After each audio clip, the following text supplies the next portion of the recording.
boa tarde, internautas e ouvintes que estão acompanhando mais essa transmissão através do Facebook do Diário de Pernambuco e da Rádio Clube AM. Estamos encerrando a nossa série de entrevistas com os candidatos ao governo do Estado, com a candidata Simone Fontana, do PSTU. Candidata, boa tarde. Boa tarde. Agradecer a oportunidade de estar aqui, podendo debater as propostas da gente. A senhora é professora? Sou. Por profissão? Sou professora da Rede Municipal de Recife e professora aposentada, me aposentei esse ano da Rede Estadual. E defende, claro, as bandeiras da educação. Com certeza, há muitos anos defendendo, na luta com os professores, defendendo as bandeiras. Como reverter, então, esse discurso, essas defesas em voto, já que a classe dos professores é uma das maiores do Estado?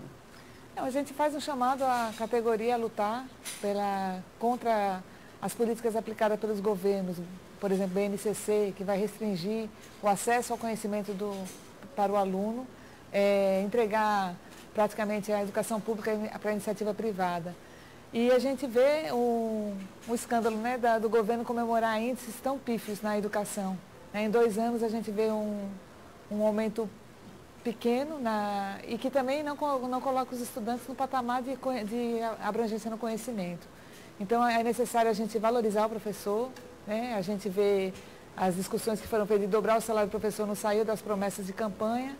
Valorizar também as condições de trabalho que vivem os estudantes, dar a eles uma educação pública de qualidade, com acesso a laboratórios, quadra esportiva, com acesso para que ele cresça enquanto ser humano na parte do conhecimento, na parte científica também, cultural.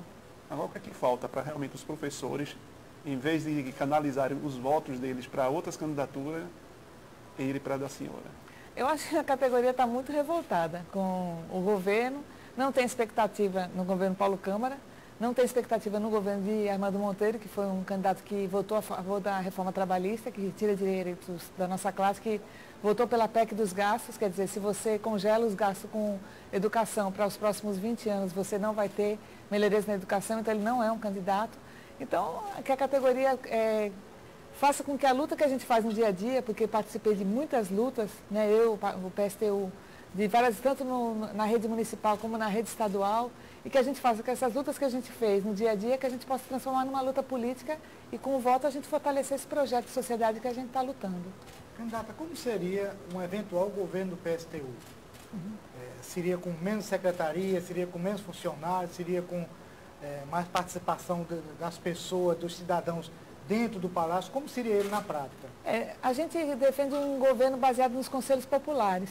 Conselhos formados nos bairros, nas associações de moradores, nos sindicatos, onde as pessoas possam se reunir e debater os temas, né, debater o que fazer, não só debater, mas deliberar sobre o que fazer com o dinheiro, né, do Estado e colocar ele a serviço da melhoria da nossa classe. Então, o que a população defende para a educação, o que a população defende para a saúde, para a segurança, para o desemprego, e a gente também colocar para fazer valer esses debates que a população faz. Então, não seria baseado no parlamento. O parlamento deveria fazer o que o povo quer, o que o povo decidiu nas suas instâncias, nos seus comitês de... Então, esses conselhos tomariam o lugar das Assembleias Legislativas, das câmaras de vereadores? Não nesse momento, né? As assembleias... A Assembleia Legislativa continuaria funcionando, a Câmara de Vereadores também continuaria funcionando, mas eles teriam que submeter à vontade da população, porque eles, quando são eleitos, eles não falam que vão atender a população, então é um absurdo que eles, quando estiverem lá, não queiram atender. Então, é a obrigação deles atender o que foi deliberado pelos conselhos. E também acabar com os privilégios, né? Os deputados iam receber como um trabalhador comum, sem auxílio do todo tipo que eles têm, né? Auxílio paletó, auxílio moradia, auxílio combustível, então, verba de gabinete, tudo isso teria fim. A gente tem que teria que colocar esses deputados a serviço da vontade da população. Não só na eleição. Na eleição eles falam que vão atender os anseios da população. E quando eles chegam lá, eles atendem seus próprios anseios do empresariado do setor dos mais ricos, né? Como a gente fala. A senhora considera que é possível implantar essas medidas com a eleição, com o voto? Não, é possível a gente fazer isso com uma grande mobilização da classe. Como ela conseguiu, na verdade, todos os avanços que a classe trabalhadora conseguiu foi fruto de suas lutas e não de eleições. Todos eles. Desde reajustes salariais, acesso à educação pública para todos, o SUS, tudo isso foi fruto de mobilização do povo. Os direitos dos trabalhadores foram conquistados com muita luta, inclusive com morte, né? A gente vê o 1º de maio como é comemorado. Poucas coisas foram fruto da eleição. A eleição em si nunca mudou a vida da classe trabalhadora, né? Então a gente vê hoje o desemprego, a fome, ainda viver num país que é a 8ª potência, né? A 8ª economia do mundo. Ainda a gente vê crianças passando fome, mulheres sendo assassinadas, o genocídio da população negra, jovem, periférica. Então, a saúde nessa decadência. Então, é necessário realmente uma transformação muito maior do que a eleição coloca para a classe. E eu acho que a própria população está bem descrente das eleições, né? A senhora já comentou que a municipalização do ensino fundamental foi maléfica. No futuro governo, como se daria todos os ensinos e os setores da educação nos braços do Estado? Na verdade, o que foi maléfico, porque o governo, e hoje os índices apontam, né? O ensino fundamental está abaixo da média nacional. O governo do Estado ficou praticamente, né, diminuiu demais. Eu como professora do Estado, era professora do ensino fundamental anos iniciais, e eles foram fechando, eles foram municipalizando, e na verdade o que aconteceu foi fechamento de muitas escolas do ensino fundamental. E hoje, se os índices estão colocados dessa forma, é fruto dessa municipalização. Então o governo praticamente entregou e não deu assistência devida. Então é necessário a gente um investimento maciço no ensino fundamental e na educação de uma forma geral, que vai da creche à universidade. Então, não só como ele está priorizando o ensino médio, a gente vê a educação infantil praticamente abandonada, creche praticamente não existe, são poucas creches que tem no estado, em Recife, não chega a 60 creches, então a gente vê grande parte das crianças não estão sendo assistidas, e até a universidade, a gente vê a decadência da UPE, né? O governo não investe em pesquisa, então a gente precisa investir na educação como um todo. Federalizar seria uma solução? Também, federalizar, para que o governo federal abarcasse toda essa educação e a gente, junto com a população, com os estudantes, com os professores, com a comunidade escolar, colocar qual a saída para a melhoria da educação. Então, a gente coloca, quem faz a educação são os estudantes, professores, funcionários e a comunidade. Então, eles decidirem o que fazer com os melhores projetos para a educação avançar. Candidata, na escala de importância da senhora e do seu partido, as eleições têm que valor? As eleições é um momento privilegiado da gente poder debater, colocar o que a gente debate todos os dias no nosso cotidiano. Nós somos um partido que não funciona só nas eleições. Nós temos um funcionamento orgânico, vivo. A gente debate sempre todas os problemas que estão sendo acontecidos no mundo, principalmente com a classe trabalhadora. Então, as eleições é um momento que a gente tem para colocar todo esse debate por um público maior. Então, se eu não estivesse participando das eleições, eu não estaria aqui falando com um público bem maior. Então, é um momento privilegiado.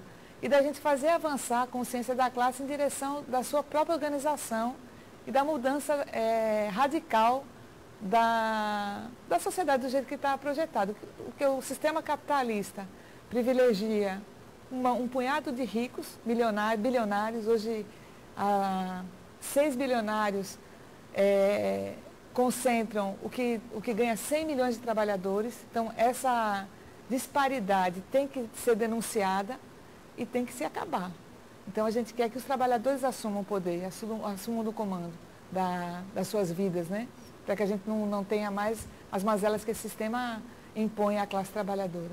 Sua candidatura defende o direito a porte de armas para o cidadão comum. Geralmente são pedidos, são propostas de partidos considerados mais à direita. Como o PSTU está encampando essa campanha? Não, primeiro assim, colocar, quem defende o Bolsonaro, né? Na verdade, defende armar mais ainda os ricos para atacar os sem terra, para atacar os índios, os quilombolas, para tocar aquele indigente, né? Que às vezes está fazendo um furto. Nós não, nós defendemos uma... Primeiro a gente tem que ver a raiz da violência, né? Que mata principalmente, como eu coloquei no início do debate, negros e pessoas da periferia, jovens, não porque existe um racismo, né? Um racismo, não existe uma falsa democracia racial, na verdade isso revela o racismo que existe na nossa sociedade. A gente defende um combate ao desemprego para acabar com a violência, a gente defende uma polícia única, investigativa, que investiga os homicídios, porque grande parte dos homicídios não foram solucionados no Estado, no país. Eles seguem sem, principalmente se ele ocorre na periferia, né? E a gente tem exemplos concretos disso.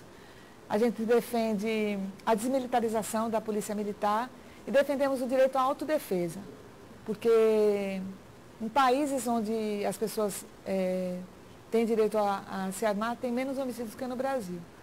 A questão do porte de arma é secundária diante das prioridades que a gente tem em relação à segurança, que ela tem que ser uma segurança preventiva, evitar da pessoa cair no crime.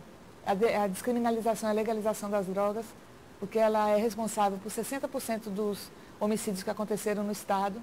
Então, com isso, você tiraria as drogas das mãos do traficante e o Estado teria um controle maior e poderia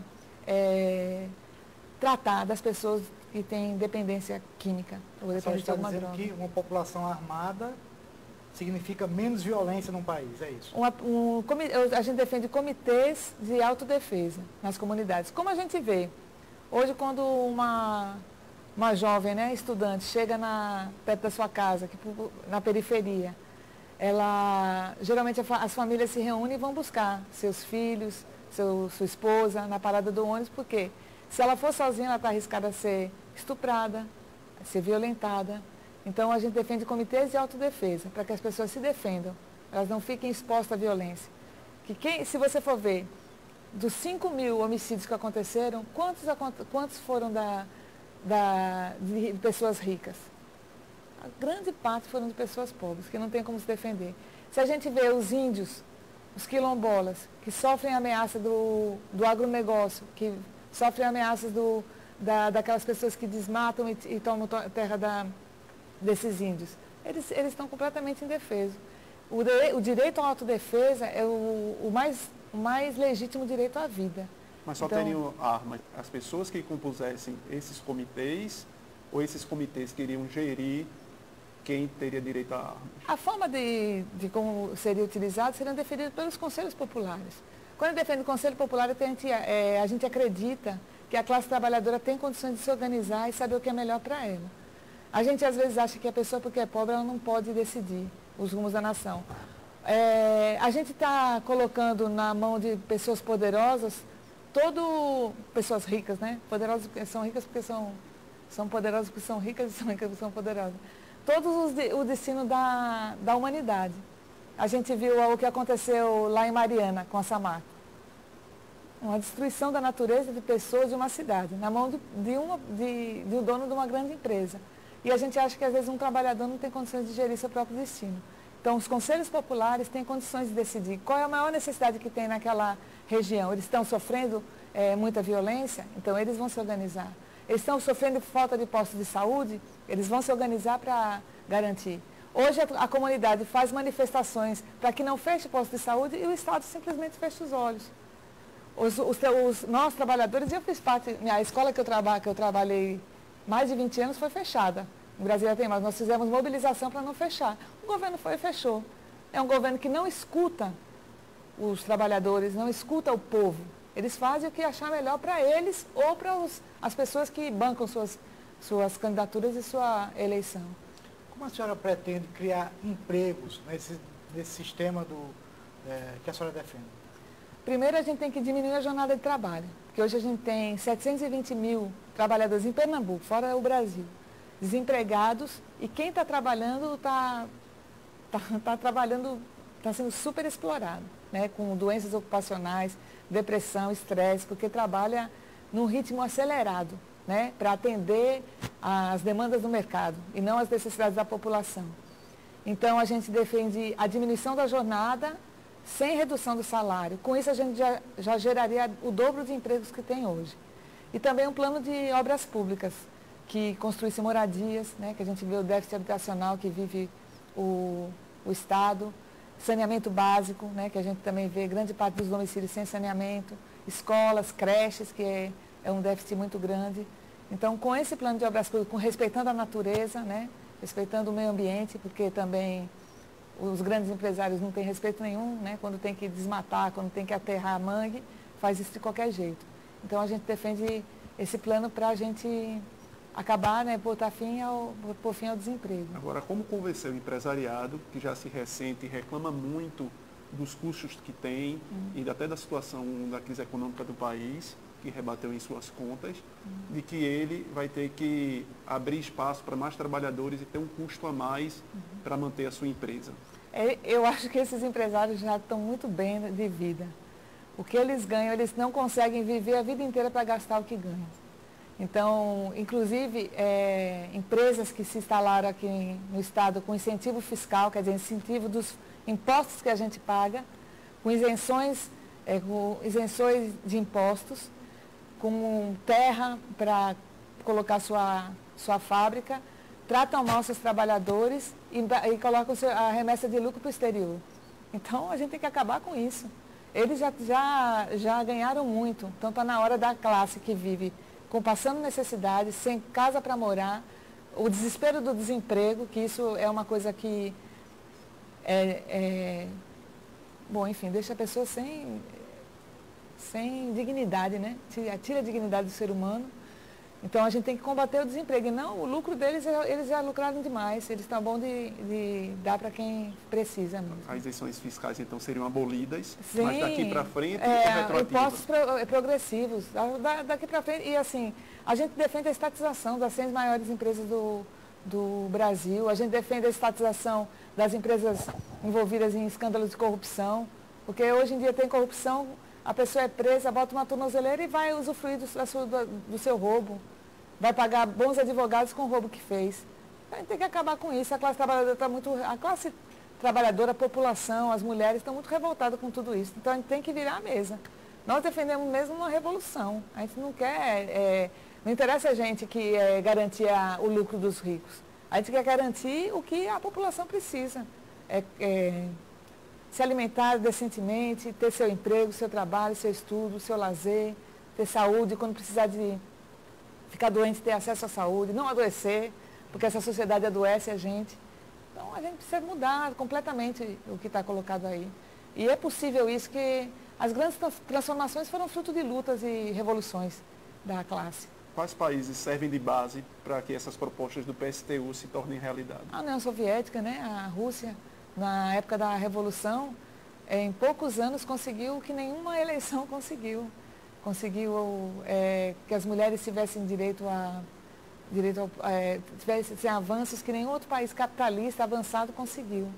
Conseguiu zerar o déficit de analfabetismo, avanços na pesquisa, na saúde foram pontas, né? Então, nós defendemos. E eram defesas assim, os soviets eram o que a gente chama de conselhos populares. Mas nesse mundo atual que a gente vive, onde o capitalismo de alguma forma domina, claro, tem países da Europa que tem um tipo de capitalismo diferente do que outro, mas teria na atualidade algum espelho para ser replicado?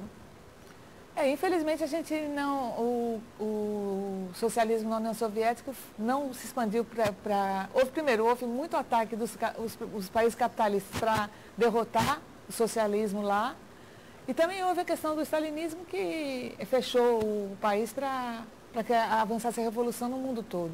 Se a gente tivesse conseguido avançar, hoje a gente estaria num patamar diferente de humanidade. A gente estaria nessa que um mata o outro, né? essa barbárie que a gente está vivendo hoje. E hoje, com o avanço da força de trabalho, com o avanço da tecnologia, era possível que ninguém nesse mundo passasse fome, que ninguém estivesse desempregado, que não tivesse nenhum jovem sem escola. Em Pernambuco são 100 mil jovens que não estão em sala de aula. Isso é um absurdo. Então, seria outra outra sociedade. E a gente vai ter que lutar muito para conquistar isso, porque não é eleição, nem esse capitalismo, os avanços que a Europa teve, como não transformou, hoje está sendo retirado. Os países da Europa estão sofrendo com o ataque, os planos de austeridade, né? De ataque à aposentadoria, de ataque de direitos também lá. E aqui também. Os programas sociais seriam tratados no seu governo? Por exemplo, nós estamos tendo agora aqui em Pernambuco as duas principais candidaturas, principais que eu digo em relação a percentual de pesquisa, defendendo o 13º para quem ganha Bolsa Família. Como que a senhora vê os programas sociais, o Bolsa Família? Eu acho que esses candidatos teriam que ter muita vergonha na cara. Ontem eu vi o guia, vou falar o nome do Paulo Câmara, dizendo que vai dar R$150. 150 reais, uma pessoa faz uma faxina e ganha isso. Ele está achando que a população é um absurdo. Isso aí é um descaramento. Eu acho que essas bolsas são planos emergenciais e não uma política para a vida toda. É para quem está passando fome agora ter o que comer. Mas o que a gente quer é que as pessoas tenham o seu emprego, que elas possam trabalhar, que elas possam ter emprego digno, né? Que não um emprego que adoeça ela, que ela possa levar a comida para o seu lar. Então, eu acho que eles estão fazendo, os dois candidatos, tanto Armando Monteiro como Paulo Câmara, eu acho um escândalo. Eles deveriam ter vergonha, certo, de uma pessoa que governou o país, o Estado durante 4 anos, vinha oferecer R$150, por favor. E Armando Monteiro foi a favor da reforma trabalhista, que aumenta a exploração da classe trabalhadora. Que solução eles vão dar para a nossa classe? Então, eu acho assim indignante eles colocarem isso. E a gente tem outro projeto para a classe. E a classe vai lutar pelas coisas que ela quer. Por R$150 a gente não quer, não. A gente quer lutar por muito mais do que isso. E é possível a gente conquistar muito mais do que isso. O transporte público seria universal, gratuito a todos? A gente defende a estatização do sistema de transporte.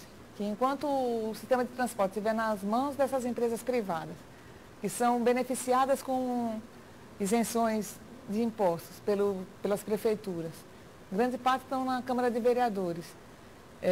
Então, enquanto que eles quiserem lucrar, a população vai andar como se estivesse numa lata de sardinha. Então, a gente defende a estatização do sistema de transporte público, a melhoria do transporte dos ônibus. Também defendemos a ampliação do metrô, que ele atinja áreas que ele não atinge, como a Zona Norte, Paulista, Igaraçu, da onde vêm muitos trabalhadores para cá, né, nesses terminais de ônibus que são desumanos.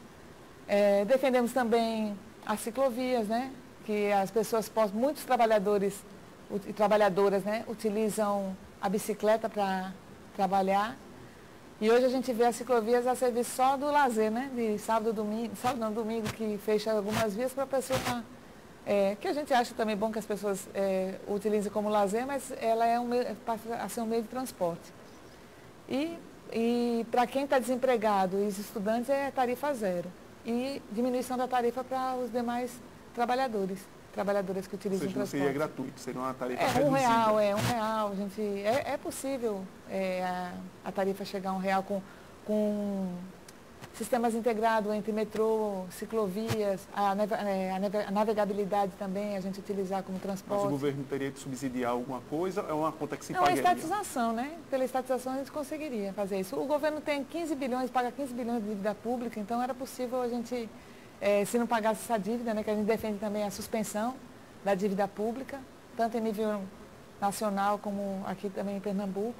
Aí com isso, se parar de pagar essa dívida, a gente vai ter dinheiro para tudo. Não precisa dizer que vai virar um caos. O caos está agora, né? O caos está instalado agora. A senhora não vê contradição em defender medidas revolucionárias e, ao mesmo tempo, participar de eleições nesse sistema nosso? Não, a gente participa de eleições, como eu coloquei, porque é uma forma de a gente ter de colocar nosso programa para um público maior e a gente poder debater com a classe uma saída para a crise que está colocada. Então, não existe contradição. A gente defende a nossa participação até quando a classe trabalhadora continuar indo votar. A gente vai participar. Se a gente se eximisse da eleição, a gente não teria essa oportunidade, né? A população só estaria escutando os principais, né, candidatos, os candidatos com mais tempo, os candidatos com mais espaço na imprensa. E agora a gente tem essa condição de poder falar para mais trabalhadores. Tanto aqui através do rádio, do jornal, mas também quando a gente vai para as comunidades apresentar nossa candidatura, a gente tem um espaço maior, senão a classe vai ficar sem alternativa, ou achar que a eleição em si vai mudar a sua vida, mas é importante a gente participar. Na saúde, quais as propostas da sua candidatura? Primeiro a gente tem que acabar com esse negócio de mandar dinheiro público para a empresa privada, para as OSs, né? Hoje o governo desembolsa 720 milhões para as OSs, para gerenciar alguns hospitais que o próprio Estado construiu. Então, dinheiro público só para saúde pública. Dinheiro de saúde pública só para saúde pública, não para saúde privada. Estatizar os grandes hospitais e também uma saúde preventiva, com saneamento básico, com acesso à alimentação de qualidade, com controle do trabalho para que a pessoa não adoeça e não se acidente no trabalho, como a gente vê hoje, grandes índices de acidente de trabalho pelo ritmo de trabalho que é colocado para a classe. Então, essas medidas preventivas para a pessoa não adoecer. E caso ela adoeça, ela seja bem acolhida, seja bem tratada e possa ter uma vida tranquila. Como é que é a campanha do PSTU? Vocês fazem atos públicos, vocês se reúnem com entidades que seguem a linha do partido, faz comício, como é que é a campanha do PSTU? Reforçando, quanto a senhora tem para poder gastar nessa campanha? Nós temos, primeiro, sempre a gente participa da eleição já faz alguns anos, e toda a nossa eleição a gente fez com a contribuição daqueles que acreditam na nossa proposta, de amigos e pessoas próximas ao partido e de nós mesmos, né? Os próprios militantes do PSTU contribuem. Esse ano tem essa questão do fundo eleitoral, a gente vai receber 28 mil reais do fundo eleitoral e vamos fazer nossos panfletos, né? Fazer nosso guia, e também com a contribuição, vamos continuar pedindo contribuição para as trabalhadoras e para os trabalhadores. E também a gente reúne nas comunidades, faz panfletagem. A gente já teve em Goiânia, teve em Novo Horizonte, que é uma comunidade que está debatendo com a gente. Então a gente vai para as periferias e também faz panfletagem nos lugares onde a gente tem inserção, nos professores, no pessoal da saúde, nos trabalhadores, né? Nossa campanha é toda voltada para a classe, nas portas de fábrica, para a gente debater com os trabalhadores e apresentar uma alternativa para a nossa classe. Agora, a senhora acha que tem funcionado o discurso, a prática, a participação das eleições, por exemplo? Vocês têm participado sempre das eleições, mas o PSTU, nesse período, cresceu? Cresceu, a gente teve crescimento de militância e também a gente, nossa militância, a gente pode ser pequeno agora, mas quando tiver uma grande reviravolta, que é o que está colocado para a nossa classe, a gente pode crescer muito mais. Então, a classe trabalhadora hoje não vê saída na eleição. Ela não vê saída nessas candidaturas que estão colocadas. E o que a gente tem colocado e visto, né, por exemplo, a classe trabalhadora se levantou em 2013 contra aquela questão das obras da Copa do Mundo, por saúde, por educação, houve grandes levantes espontâneos da população.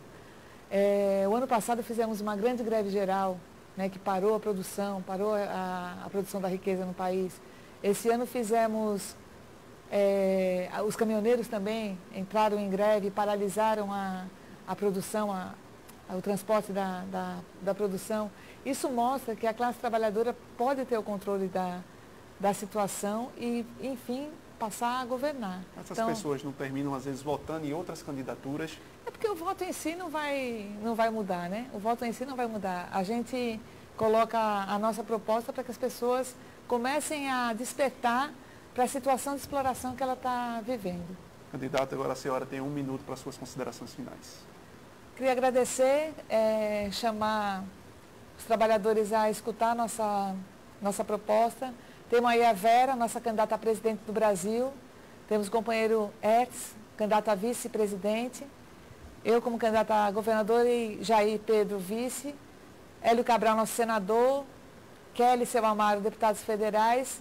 E Valéria, Deise e Laurentino, nossos candidatos a deputado estadual. Votarem no 16 para a gente transformar dar a volta por cima na situação que está vivendo a nossa classe. Obrigado, candidata. Boa sorte. Agradecer também a todos os ouvintes e internautas que nos acompanharam durante esses 2 dias, tanto no Facebook do Diário de Pernambuco, como na Rádio Clube AM, ao companheiro Vandex Santiago. e até uma próxima oportunidade.